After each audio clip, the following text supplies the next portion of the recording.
የራሳችን ታውቃላችሁ። በቃ እንደው 5 ደቂቃ እየከፈልኩ አመልካቸዋል። 15 ደቂቃ ነው ያለኝ። እንግዲህ ሰብሰብ በሉልኝ። አሁን ለመጀመሪያው ይሄን ያክል ደቂቃ ምናምን እያላችሁ 5 ደቂቃ ተከፋፍላላችሁ እና ሰውየው ግራ ተጋብቷል። ሳናውቀው እንዲሰሱልናል እኮ ያለው ለአምልኮም ስለማይመች እኮ ማን እንዴት ጠርተው ያምልኳቸው? ስለዚህ በቃ በኢየሱስ በኩል ይድረሳቸው ብለው ፖይንቱ ምንድን ነው ላነሳ የፈለኩት ሰውየው ጥናት ውስጥ ሌላ ነገር ጨመረበት። ሰባኪዎች ኢየሱስን ብቻ የሚሰብኩበት ምክንያት ራሱ መጣላት አለበት።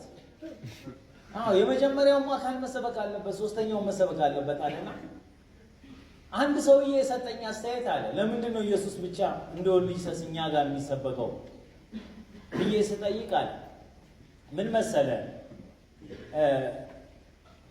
ኢየሱስ ብለህ ከሰበክ የሞተው ኢየሱስ ነው፣ ደሙን ያፈሰሰው ኢየሱስ ነው፣ ዓለምን ሁሉ የወደደው ኢየሱስ ነው፣ ብዙ ነፍሳት ይድናሉ በዛ በመስቀሉ ፍቅር አለ።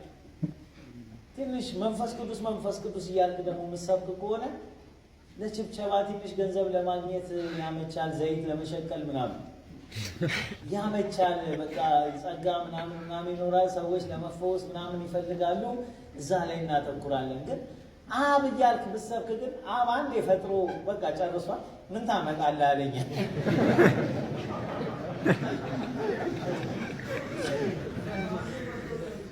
እና ይሄ ሁሉ ኮንፊውዥን እንግዲህ የት ነው ያለው ሲባል እዛ ሰፈር ነው። እና እንደ ደስ አይላችሁ?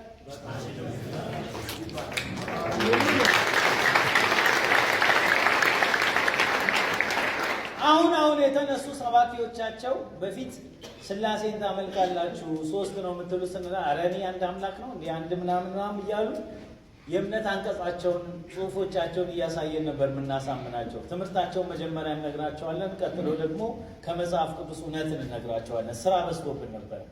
አሁን የተነሱት መምህራን ሙልጭ ብለው ባለ 3 ነን እያሉ እያስተማሩ ነው። ስራ ቀንሰውልናል። ኢየሱስ ይባርካቸው። ስለዚህ ለአንድ መዘመርን ይመልሱልን፣ ኢየሱስ እያሉ መዘመርን ለኛ ይመልሱልን፣ ለባለቤቱ ይመለስ፣ እናንተ እያሉ ያምልኩ፣ በብዙ ቁጥር ይጥሯቸው። ምክንያቱም አማልክቶቻቸው ብዙ ናቸው። እኛ ግን ብቻህን እህቶች እስቲ